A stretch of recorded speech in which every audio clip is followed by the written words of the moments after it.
Imagine a war that changed the ancient world, sparked not by mighty empires, but by a quarrel on a tiny, almost forgotten island. This is not the story of legendary kings or vast armies marching across continents. Instead, it's about how the fate of nations can turn on the actions of a single, small community, tucked away in the endless blue of the Mediterranean. History isn't just shaped by kings and armies.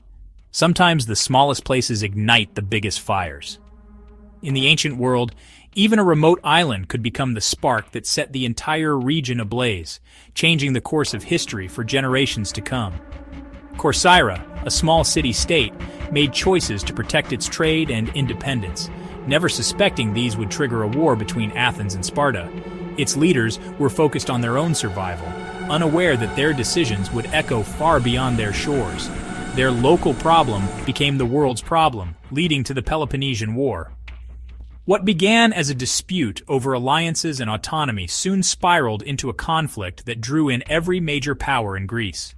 This brutal conflict lasted nearly 30 years, devastating the Greek world. Cities were destroyed, families torn apart, and the balance of power in the Mediterranean was forever altered. It all began with a quarrel between Corcyra and its mother city Corinth. What seemed like a family feud soon became a matter of life and death for thousands. Like dominoes, each event pulled more players into the conflict until there was no turning back. Alliances shifted, old rivalries reignited, and the entire Greek world was swept up in the chaos. How did a single city-state wield such influence? Its strategic location and the fragile balance of power made all the difference.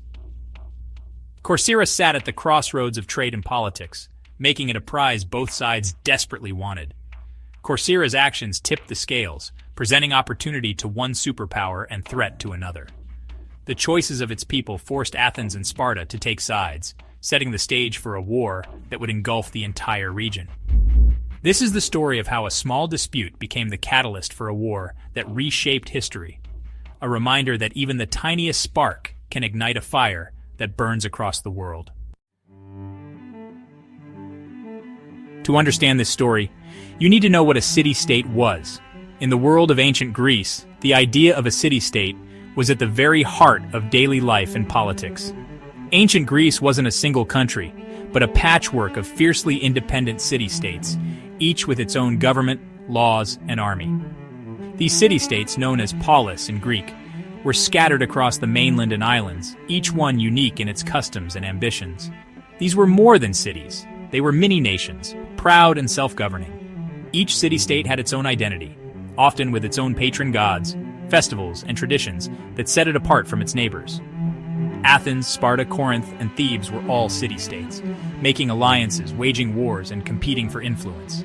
Their rivalries and friendships shaped the history of the ancient world.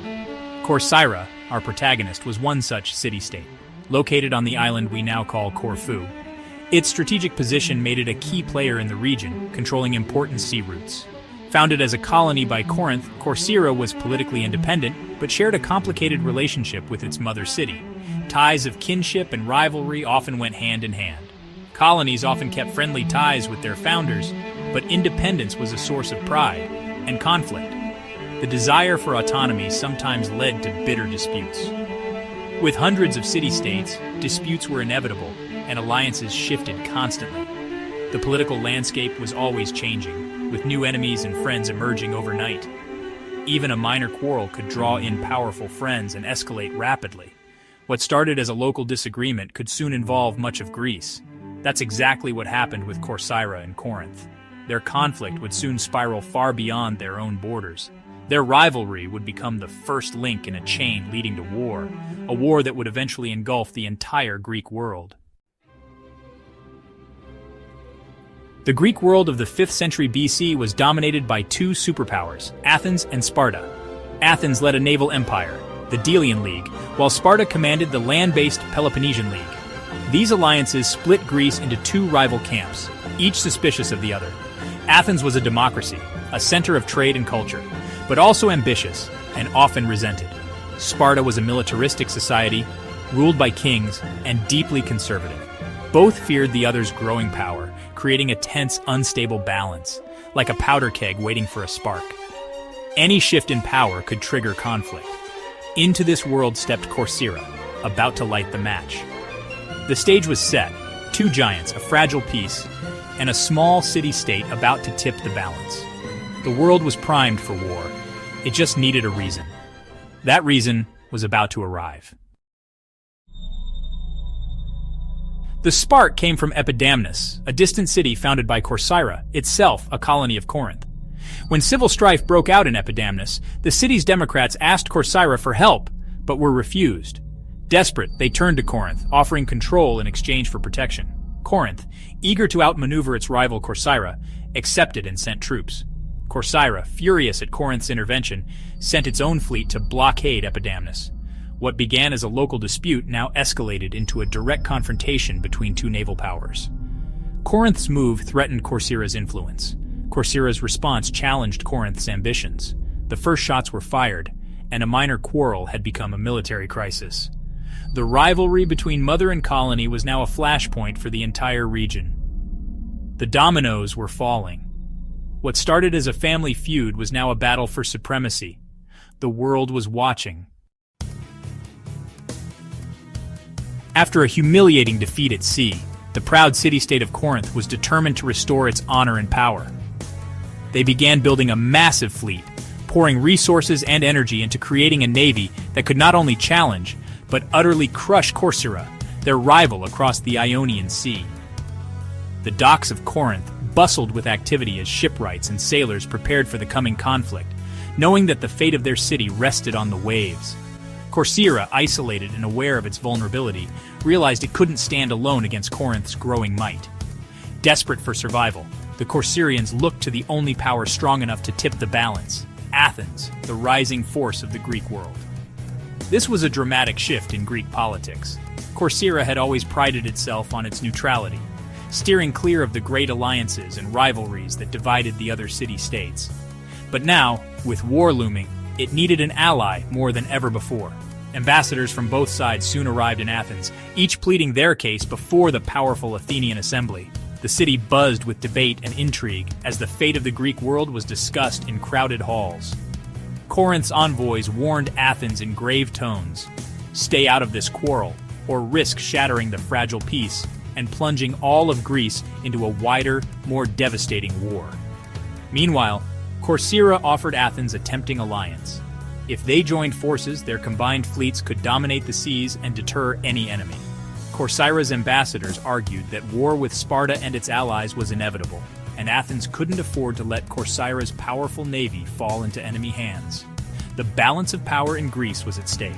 The Athenians faced a momentous strategic choice: accept Corcyra's offer and risk immediate conflict, or refuse and face a stronger enemy in the future. The decision before them would not only affect Athens, but would shape the fate of all Greece for generations to come. The stakes were clear: join Corcyra and risk war, or let Corinth and its allies grow ever stronger, threatening Athenian security. Athens now stood at a crossroads. Would they choose neutrality and hope for peace, or intervene and alter the course of history? The future of the Greek world hung in the balance as every city-state watched and waited for Athens' decision. The next move would change everything, setting the stage for a conflict that would echo through history. The Athenian assembly was divided. Intervening risked war, but doing nothing risked disaster. Pericles, Athens' leader, proposed a compromise, a defensive alliance with Corcyra. Athens would only fight if Corcyra was directly attacked. Hoping to avoid immediate war, Athens sent a small squadron to support Corcyra. When Corinth launched a massive attack, the Athenians joined the battle, tipping the scales. Corinth saw this as a direct act of aggression and rushed to Sparta, demanding action. Athens' limited intervention had crossed a line. Now, the great powers were entangled. The dominoes kept falling. A local dispute had become a clash between empires. The fragile peace was shattered. The path to war was now almost inevitable. The Greek world was on the brink. The stakes had never been higher. The war drums were beating. Corinth wasn't alone in its anger. Megara, another Spartan ally, accused Athens of economic strangulation through the Megarian decree. The Spartan assembly was pressured to act, with allies demanding leadership against Athenian aggression. Fiery speeches accused Sparta of weakness. The call for war grew louder. King Archidamus urged caution, warning of a long, costly conflict, but most Spartans wanted action. The assembly voted. Athens had broken the peace, and war was justified. Ultimatums were sent. Lift the Megarian decree, grant independence to Greek cities. Pericles refused, arguing that giving in would only invite more demands. Athens rejected the ultimatums. Diplomatic channels closed. The Peloponnesian War had begun. The Greek world was plunged into chaos. There was no turning back. The Peloponnesian War was a brutal, generation-long struggle that engulfed nearly every Greek city-state. Athens relied on its navy and defensive walls, but a devastating plague struck, killing thousands, including Pericles. The war dragged on, marked by shifting fortunes, brutal sieges, and atrocities. Both sides suffered immense losses. The conflict drained resources and shattered societies. Eventually, Sparta, with Persian gold, built a navy to rival Athens. Under Lysander, the Spartans destroyed the Athenian fleet at Aegospotami. Starved and defeated, Athens surrendered. Its empire was dismantled, democracy overthrown, and Sparta became the new master of Greece. But victory was hollow. Years of war left all of Greece weakened and divided. This exhaustion paved the way for Macedon and Alexander the Great to rise. The world had changed forever. The cost of the war was staggering. The lesson was clear. No one truly won. The Peloponnesian War began with a local squabble, but its consequences were global. Each step, Corcyra's plea, Corinth's ambition, Athens's decision, seemed logical at the time, yet together they led to catastrophe. History isn't just shaped by great leaders. It's driven by fear, pride, and ambition at every level. The story is a warning. In a world of fragile balances, even a small spark can ignite a massive fire. Local conflicts can have ripple effects that change everything. Studying these chains of cause and effect helps us understand the world today. The tale of Corcyra reminds us, the smallest spark can reshape history. Thanks for joining this journey through time. For more hidden stories from history, don't forget to subscribe.